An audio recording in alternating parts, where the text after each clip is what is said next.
Thank you, Maddie. So this one is going to be a slightly different one. Be careful. I'm sorry, I'm destroying the whole production. We're going to be discussing and doing a QA. Erika and I are a bit of geeks in the organic world, and every single time that we meet or talk, we just geek out and talk about SEO. So we thought it would be a good opportunity to do all our, deep thoughts in front of you. I don't know why I thought it was a good opportunity, but yeah. Torture people. Yeah. If you want to ask anything at the end, just please feel free to put your hands up and ask us any questions. So I'm going to start with a little bit of an introduction of what Erika does really. So as Maddie said, she works in SEMrush, and in SEMrush, if probably all of you have used it at some point, if not, it's not organic tool. And they do quite a lot of research in general about the state of search, the trends are happening, and it's really interesting to do it in the last, I was going to say a couple of years, but I will even say the last 5 years, because search has changed a lot. Whoever has been in search for a long time will know that algorithms are happening more often, and not all the official ones, even the unofficial ones, and it's changing a lot of the SERPs. So I wanted to go through the studies that Erika has been doing recently with her team and SEMrush, and go through the things that they have discovered. So the first question from me to you is... Sorry, I prepared slides, and then with Carmen, we're like, who are we kidding? We're just going to talk. So it might be a bit crazy with the slides and us talking. Maybe you don't see any of them. We don't know, actually. So let's run along with it. You run along with us. So this is us. I'm going to... I was going to ask you the first question. Do you want to hear? Yeah, this is me. You don't have to see that. Yeah, you can ask me the first question and just leave people looking at my face for a bit.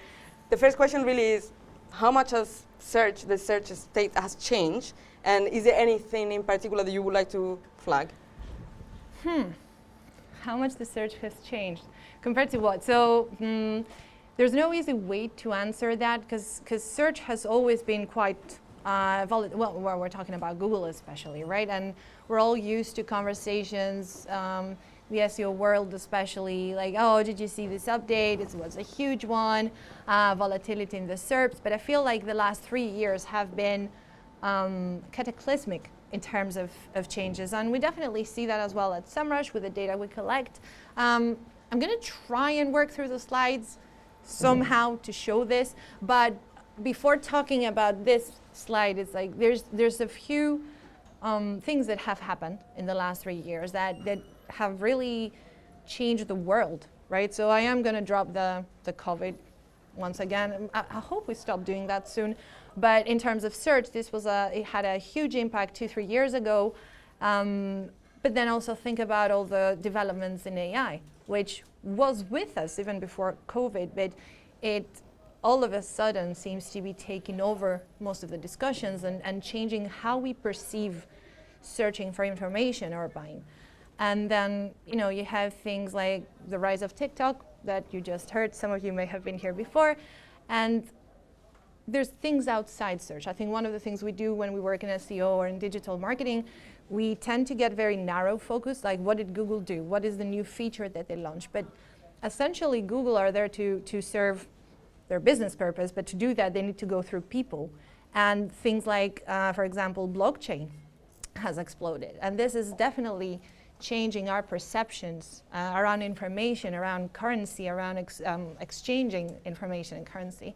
And then also you have laws like cookies. How do we handle cookies? So that may be changing things in privacy, but for us as marketers, it also creates more blind spots. So there's a lot of things that tie into that. It's not just Google, but some of the things we saw, this setup, it's great for a flamenco gig, but okay. My fault. I wanted to sit. I'm lazy. I thought we would have a guitar. Yeah. Yeah, I'm really sorry. But yeah, we saw, for example, that traffic in general was down for almost half a year last year compared to the year before. Keeping in mind that 2021 was not the huge explosion in traffic that we saw in 2020 and COVID, but still, I'm saying that to say I don't know what normal is exactly right now. No one does. But then we saw it bouncing back up in Q4 in early 2023. And that was the same for the organic search as well. We saw this shrinking. And of course, what we have to take into account here is also macroeconomics. politics. You know, there's a lot of things that have happened to this world. And when it was COVID and we're all in our houses searching for information, searching to buy online, searching to do all that, that is not necessarily the case in 2022 anymore, or 2023. I want to actually. Yes. So this is a bit awkward because we need to share the the mic. But I wanted to actually ask you something about this in particular. I don't know if there are e-commerce sites in the room, or you work with e-commerce sites, but something that e-commerce have struggled quite a lot recently, I have struggled to answer this question to e-commerce, is why, even if we are ranking position 1, why are we not performing as we used to perform before COVID? So it's very classic in organic that you compare year-on-year traffic, right? And year-on-year traffic comparison has been very difficult because of all these changes. And I don't know how to break it, but I don't think it's going to go back to how it used to be. So how do you think this has changed in e-commerce, and why? Okay. What could you say in terms of the change in the SERP for e-commerce sites? Okay. Thank you. So you raise a point that is beyond e-commerce, right? And I think, again, in SEO, we tend to, when our traffic is down, right, or our sales and our revenue are down, we tend to think, what are we doing wrong? How many rankings have we lost? Who is outranking us? Who's the new guy? And in reality, demand may be down, right? Or demand may be elsewhere. The fact that it was on Google for a long time doesn't mean it will remain with Google or for the whole part of the journey. So there's also these nuances there. But then, is it the next slide? Maybe. So I wanted to show you this. So you mentioned e-commerce, right? And let me just check something. Am I skipping slides? I think it's skipping one slide. But the previous slide that refuses to shows that if in general, in terms of search, there are 3 main channels, okay? There's direct, which makes up for almost half of that traffic. Then there's organic search, which is the second biggest, roughly around 18 to 20%. And then the third one is referral. For e-commerce, that is very different. So for e-commerce, those 3 channels make up for almost like 95% of search, pretty much. We did another study, State of E-commerce, and this is where that slide was from. Rest in peace, slide. So what that tells us is that for e-commerce, like 1/3 of the traffic on average comes from it. And then we looked at some major players. So for example, IKEA, Staples, we saw that, yeah, it's about correct. That's the typical ratio of what you get from organic search. And then you get, of course, Wikipedia, for example, with that. But then you get your platforms like YouTube or Facebook and TikTok, where you would expect direct to be massive, and you get percentages in the 10 or 15% for them from organic. And then you have TikTok, which is what I wanted to highlight. And you have a 17%. And here's what we saw there as well. Hold on, so basically, you think that is what answers the question of why e-commerce? I don't think it's just TikTok. I don't want to just jump on the bandwagon of like whatever happens nowadays, it's either AI or TikTok. But what it's showing to us is that habits are shifting. Where people start their search and where they complete it changes, okay? So for example, a year ago, you would see TikTok being at the bottom of the most popular social media where people were hanging out in the e-commerce sector. Now it's like just behind Instagram, right? And you expect it to be above LinkedIn for e-commerce. But 2 years ago, Pinterest, for example, was everywhere, and now it's not as popular. You see the search traffic for TikTok skyrocketing, like 9 times up year over year in January. It went from like its organic traffic from 14 million almost to 120 million, which is huge. And when I first saw this data, I thought, okay, but it's going to be branded, like people talking about searching for TikTok or TikTok plus influencer or something. But in reality, I'm missing this big time. Look at that. Over 90% of its traffic is for non-branded terms, right? So people search for things that don't have to do with TikTok, and they get through to TikTok to find this information. And then look at its organic rankings, top 3 and top 10. I didn't even use this one, which is all of them. Top 3 and top 10, where I was looking at the data month over month, and then compared to the last year, they were increasing 1,000% consistently and more, like 1,300, 1,500. This is a huge change. It's a huge shift. Sorry. I'm talking a lot. No, actually. Who is the person who's responsible for stopping us on time? Tom, Hyde, you're not gonna make it. We're gonna make him fall asleep, yeah. and they will leave us here forever. So basically, what you're trying to say is that people actually are hanging out as well in social media as much as they are hanging out in Google. Is that correct? I'm not saying that. Oh, okay. Are you saying that? I am saying that. So basically, I think, in my opinion, obviously this is showing that people are spending more time in TikTok to search for non-brand, which means they're searching for information, which means that they're using TikTok in the same way that they are using Google, right? To search for information. Yes, they do. There's an inherent difference between how platforms like TikTok or Facebook or Instagram worked, and I think Google is shifting a lot towards that, which is they weren't built for people to search for information. They weren't built for people to go like they go on Amazon and say, I want the best, I don't know, what did I buy for my daughter lately? Like a kid's toy, and I want to find the best one. But by making them stick and by having algorithms that understand your needs and can surface the right content, they can actually become pretty good at serving your other needs as well, right? So I think we're going more towards a more convoluted space where Google, in SEO, we started thinking of Google as a search engine, right? And SEO means search engine optimization. So people thought, okay, we're optimizing, so Google shows us, and then people come to our site, and this ties into the traditional metrics, which we're measuring traffic, conversions through organic, rankings. But Google is shifting towards making people stick around, which is our problem. It's like, okay, they're gonna stay on Google, they're gonna buy on Google, no one's coming to my site. Social media, on the other hand, the way they were built and the way the brands interact on them and people is about engaging people. And I think we see that merging there. Everyone's asking, is TikTok the next Google? But I think we're getting to a space where all of them become conversational / engagement platforms, with Google still having a mission statement of surfacing information and archiving it. So are you trying to say that SEO is no longer just Google, and we should be considering Google, Yahoo, TikTok, Pinterest, forums, everywhere where you use series? Already? Are we? So, yeah, I don't want to step into anyone's toes. So, social media managers here, everyone else, like the definitions of role titles and what we do is different. But SEO is no longer just, for many years in my view, is no longer about how you fix the technical side of it. It's no longer a silo where, if you have built everything right, you have done your keywords, you have created your content, you're done. No, you're not done, because your audience is in 10 different places online, right? And depending on the country you're in, or the market you're addressing, or the industry you're in, they may be hanging out way more in other places than Google. So I don't think Google is dead, or TikTok has taken away parts of it. Actually, look at that. Part of TikTok's success comes through Google.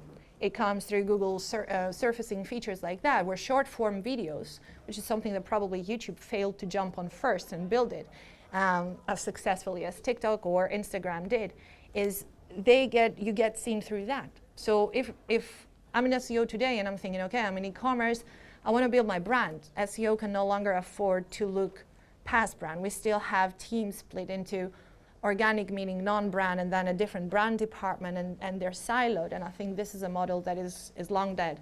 No way 5 minutes. Okay, wait. Okay. Who's next? Okay, so let's talk a bit about that in a bit more detail about SERPs, but I'm not going to make you all fall asleep. I hope you didn't have too heavy of a lunch. But then we compare SERP features and how those change over time, because obviously for search, this is really important, what Google shows. And if you notice here, you will notice that the changes in how Google surfaces different features or integrations, the biggest increase last year for desktop was images in organic results, right? But on mobile, it was popular products, which is not ads, but it's still creating habits of people scrolling and discovering popular products. And of course, they can do it really well because they have great entity recognition, great algorithms to do that. But then essentially what you do is you end up scrolling all the time, discovering more, behaving more like you would typically 2-3 years ago just on a social platform, right? And all they need to do now is just add buy, and it could happen right there and then.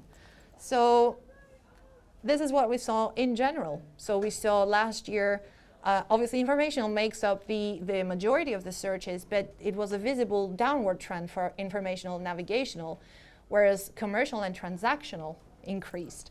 And one thing I was thinking when, you need to talk as well, I know. No, go on, it's interesting. I'll ask you a question now. But the suggestion I wanted to make to everyone being in SEO right now or in content marketing or any of those spheres is that when we look at SERPs to understand intent, right? I mean, I may need to see some raised hands. How many times have you had to build a strategy and to understand what content you need to build, you checked who ranks and then build something like that or arguably a bit better?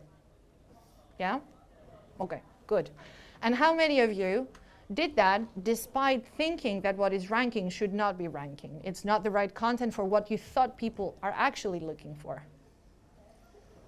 I want to meet you afterwards. So, so it's happened to me. And this is just to say that, yes, Google is our navigator in terms of understanding intent. What are people looking for? Obviously, they have the signals, what they're interacting, and how they're proceeding with their searches.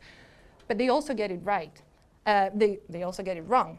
And they also evolve with us because our behaviors change. So be bold. You have experience. You have skills. It's not always that what you see in the SERPs now, not just because of the algorithm changes. They might get it much better in the future. So if you think you should add value by servicing a slightly different intent, do that. And there's been many examples of reward for that. And in fact, on that, I want to say you need to remember Google is making money for you spending time on Google. So that doesn't necessarily mean that it's the best for you, it's the best for them. So yes, the SERPs are changing, but because Google wants them to change. So be careful with Google dictating your strategy versus on your intent versus the real intent of your audience. So in the end of the day, we need to, yes, rankings are important. Yes, if you are in first page, obviously you're going to bring more people, but we need to think of really what do we want people to do in our site, not just about making Google more money. And that means we might have to spend time in other platforms. We might need to spend more time in TikTok, in Pinterest as SEOs to understand what our audiences want and how do we target them. And that is kind of the summary. What we're discussing is we need to have overall strategies that think of the user, that think of other platforms, and cross-reference data, which do you think people do cross-reference data from other platforms? Yeah, maybe I'm an optimist, which is not like me. But yeah, I think there's all those differences have meant that different departments and people with different backgrounds also get involved, right? So nowadays it's not uncommon for marketing to work with sales, to work with business development, to work with UX. And this is a good thing. This is a shift that needed to happen because SEO is no longer just, okay, where are we ranking? Are we number 2 or 3? Are we going to be there in the next 5 minutes or not? So I'm going to rush us through some things. So yes, another point I wanted to make is that we saw, okay, volatility was up, all right, but numbers of new domains ranking was down. And maybe that's a signal that Google is struggling to index new content and new domains, which is scary if you're about to delve now into something new. And I spotted this from Marie, I spotted this from Marie Haynes last week. It is from Search of the Record podcast between Gary and John. And Marie spotted that Gary was saying that, unless you're doing something great, essentially you probably won't get indexed. So I don't think necessarily that's 100% accurate, but it is something like we had discussions for years. I'm going to pretend I didn't see that. And I wanted to add something as well. Yeah, but then, it's not just about helpful content and the algorithm. What I found interesting is a bit further down. Gary talking about viral. Viral has nothing to do with search. You don't go viral on search. You go viral on other platforms. So that element of what helpful content is and how traditional SEO is, okay, long tail keywords, what people are searching for, maybe going to Quora or relevant forums. The helpfulness has to do with engagement. People who find content helpful engage. Viral is not inherent in search. So I think this is maybe something Gary was saying too. Search intent. what are we going to say about that? We will see how that shifts. It's still the majority is 1 or 2 words. Google has gotten amazing at recognizing intents there. But I think now with conversational and generative experience, we might see that shifting massively. And contrary to what many of us like to say as an excuse, I've done it, so you're allowed to as well, is Google is not necessarily stealing our traffic. CTRs were not down this year. They were actually up on average, right? But look at the first position. It was down 5 points compared to the year before. So is that going to continue? I don't know. But CTR is not declining for anyone interested. And then we had a lot of slides about something, but we're going to get kicked out big time. So Carmen, I'm going to give to you to Yeah, send so us I off. wanted to say a lot of things, but I didn't get the chance. But just to you talk. I thought I could talk. But just to summarize, is we really need to. I know there is a lot of talks about AI, ESG, that it's not going to make people go to our websites. It might be the case, but also it might be the case that we get rid of the traffic that was not necessarily coming to our sites because they were looking for all the content that was not relative to our contents, and we might end up getting the good traffic. So just try to get to your user through the right platform, cross-reference your data, and yeah. Build a brand that never dies. Yeah. Thank you so much. And, yeah.